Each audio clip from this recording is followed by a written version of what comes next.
Alright guys, welcome to the week 33 lecture, the Allied Victory. So this is going to cover, you're going to find references in here to some stuff from last week with the fighting in the middle years of World War II, and it's going to take us through the end. So, as always guys, please keep in mind that I'm basically taking a 45-minute lecture and all that additional information. I'm trying to crunch it down into like 12 minutes. So keep in mind guys, I'm skipping a lot of stuff, but here we go. Help it load it up properly. Alright, so the tide turns.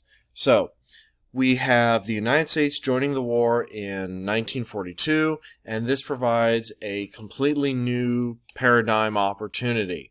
We've got Germany stretched thin on two fronts, basically repeating history from World War I, where it's fighting France and Britain on one side, and it's fighting Russia on the other side. And we see from last week a lot of the same things happening. When you guys read through your documents on things like the Battle of Stalingrad, you should have noted, if nothing else, the massive casualties, where the Battle of Stalingrad has, over 1 million people killed and wounded.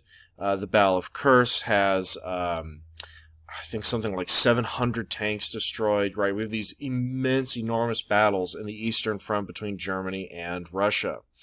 So, as the U.S. enters the war, and just like with World War I, we get this new invigoration of energy and fresh troops. We've got these two competing plans. The first is Churchill's plan, which is to have Britain and the U.S. open up a new front via North Africa and Italy. Basically roll up from the south and destroy Germany's main European ally in Italy, therefore cutting them off completely. Stalin didn't want this. He wanted the Allies to open a second front in France. He wanted them to reestablish the fighting there in order to split the Germans' attention more evenly and let off some of the pressure against the Germans. Now, in the end, the U.S. and Britain decide against Stalin's plan because, they kind of hate him. So, they attack through North Africa and Italy. Now, the North African campaign, we have the British General Montgomery fighting against the German General Rommel. And this is where we actually get this very famous phrase or quote from one of the guys fighting under Montgomery, the American General Patton, where he famously, upon seeing one of Rommel's tank forces, goes, "Rommel, you magnificent bastard, I've read your book." So, you have these very famous generals, all very brilliant tacticians and strategists, Montgomery, Patton, and Rommel, and they're all fighting for North Africa, beginning in November 1942 with Morocco, and by May of 1943, Rommel is defeated. Now, the thing about Rommel is he was not a Nazi member party in terms of ideology. He had been a soldier in the army since before World War I. He was a career soldier, and he would in fact go on after this to be involved in a plot to assassinate Adolf Hitler because he came to the conclusion that Hitler's policies were so dangerous that they were going to hurt the German people. And that was really all Rommel cared about. So, Rommel's kind of one of those controversial figures, where on the one hand, he fought for the Nazis, on the other, he was not a Nazi in ideology. Alright, once he is pushed back and Rommel ends up back in Germany plotting Hitler's assassination attempt, the U.S. begins its proper invasion of Italy. First, they take the island of Sicily in 1943, and as they slowly roll up from the south, Mussolini loses his grip on power, and he is in fact eventually captured and hung by his own people. The Allies never actually catch him. Instead, it's his own people who revolt against him, finally tired of him and his policies and the failure it's brought. And the Italians lose complete control of the peninsula of Italy. Now, the northern section that is between France and Austria and south of Switzerland, that part remains in German control. They're able to kind of blockade it, but it's now Germans doing it. So it still begins to pull their attention. And now that the Allies have invaded Italy, the Germans have now split their attention to the east and the south, as well as dealing with the rebellions in France. Here's a map here for you guys, so you can kind of see the general movements. Now, Now that the Germans' plan has been split to the east and the south with rebellions in France, it's time to begin the actual victory movement. So, 1943, as the battle lines in Italy are being shored up, the Allies begin a secret invasion force. Their plan is to launch an attack on German-held France across the English Channel, because the English Channel is very narrow. At its narrowest point, I believe it's only some 20-something miles. So it's a relatively short trip, but it's against the heavily fortified German coastline.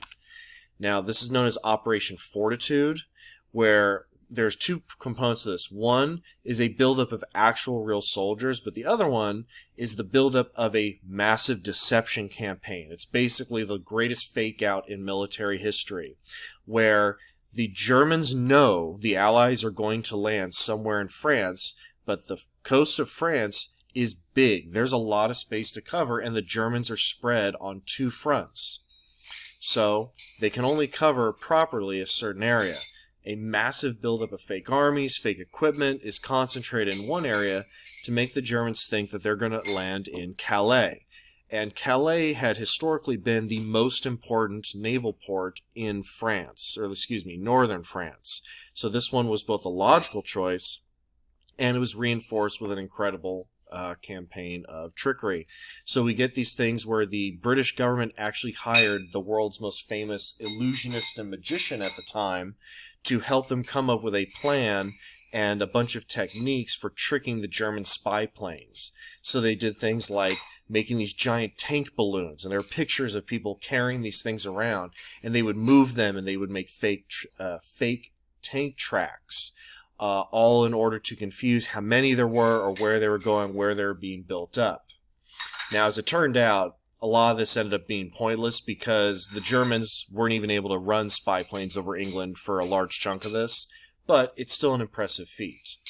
So here we have examples of a balloon tank or a plane that's literally just made out of painted sheets, canvas. They'd send out fake radio signals to confuse the Germans. There was also this famous thing called Operation Mincemeat, where they caught a German spy, killed him, and then faked his death to look like instead of being assassinated, he was shot while trying to run away. They'd stuffed his pockets full of notes, and they deliberately dumped his body where they knew the current would take it back to a German-held coastline. So this was, as you can imagine, incredibly elaborate. Now, the actual attack was not in Calais, but in fact much further west in the Normandy beaches. So, they confused them, and then D-Day, which is known as Operation Overlord, is the invasion of France. The Allies commit to this incredibly bloody and hard-fought invasion where they capture the Normandy beaches. Now, normally, guys, I go into a big, elaborate description, I tell you a lot of stuff about this, but I simply don't have the time. Okay, and you can see on this map here, Calais way up here in the northeast of France, and then the Normandy beaches, which are down here in the kind of central north of France, farther west. Here's some pictures here for you guys. As I was saying, I simply don't have time in this very short, limited video to go over the full thing. So, with your parents' permission, a very famous movie called Saving Private Ryan, the first 15 minutes you can find on YouTube. And again, parent permission, guys, because this is a hard R-rated movie for violence. There's a lot of blood in this movie. The first 15 or so minutes is an incredibly accurate and detailed depiction of the landings on one of the Normandy beaches, specifically the landing at Omaha Beach, which was the bloodiest and nastiest of all the landings done by the Americans. So it'll give you a very thorough idea of exactly what this was like. There are a couple other movies that recreate it. The one that most comes to mind for me is a movie called The Big Red One, which is from 1979, I believe it is. So it's much older. It was much lower budget. The effects and everything weren't as accurate, so that one's okay. Saving Private Ryan, though, was the much more modern, much more big budget, very well done one. Some more images for you. So we see the beaches secured. Yeah, 156,000 men on a single day. I believe this makes it the largest invasion in military history. Now, as the Americans and the British start to take France, they push from the west. So they start from the north of France, and they do kind of this hooking sweep motion where it just kind of a J shape, where they take out northern German or Nazi-controlled France, and then they begin to move into the center, and they begin to attack into Germany. Now, the Germans are not sitting idly by. In fact, we have one of the most famous battles of World War II occur here, the Battle of the Bulge, which was a German counterattack. It's called the Bulge because that's what it was. You have the battle lines in a relatively straight line, and the Germans attempted a concentrated attack in one area that bulged the battle lines back into the Allied territory, and it essentially was the last chance for Hitler to stop the Allied forces. This was one single aggressive move. It was very similar to the Second Battle of the Marne in World War I. So again, there's a lot of history repeating itself here, guys, where there's this final attack by the Germans. They see a lot of early success, but they're forced to retreat because by this point they're simply too outnumbered. And even if the German technology is just as good, if not superior, the simple fact of lack of men and overall resources takes its toll. The Allies push them all the way into Germany, and we see fighting all the way into Berlin. By 1945, the Allies have approached on both sides. The Soviets get to Berlin in April. Hitler, in fact, commits suicide, where he shoots his wife,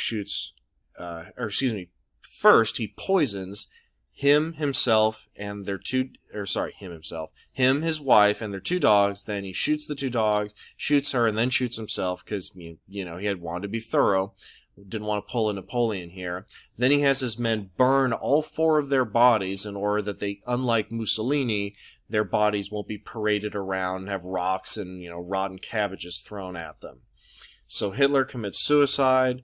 The other allies, the British and the Americans, meet the Soviets in Berlin, and they they force the unconditional surrender of Germany on May 9th, 1945.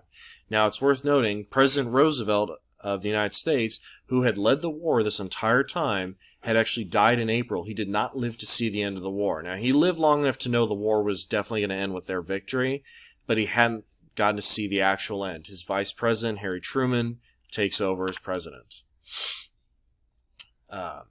Okay, so World War II is now over in Europe, but the war in the Pacific against the Japanese actually lasts a little bit longer.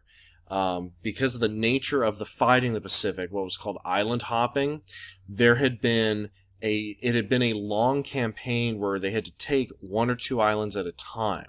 So it limited how much they could accomplish at any given time. So we saw famous battles like the Battle of Guadalcanal, which was in your reading last week, I believe, as the Americans began to push them slowly back and back. The Philippines are taken in 1944. They had been lost to the Japanese prior. The Battle of Lake Gulf leaves the Japanese Navy permanently crippled for the rest of the war, and the period of kamikaze begins. Now, this is kind of a slightly racist, slightly just ignorance-based myth that the Japanese always use suicide bombers with their planes. This is ridiculous. If you do that, you're going to run out of pilots. Instead, kamikaze was something the Japanese only did in the last year or so of the war, as they became increasingly desperate, and they in fact had no pilots left. So instead of bothering to train pilots to be experts, they simply took people, taught them the basics, threw them in a plane full of fuel and bombs, and said, hey, all you gotta do is ram into the ship. It can't be that hard. It's huge. So the Americans begin to capture things like Iwo Jima Island. They attack the homeland. This is the famous raising the flag of Mount Suribachi. Battle of Okinawa, which is incredibly close to Japan compared to the other islands.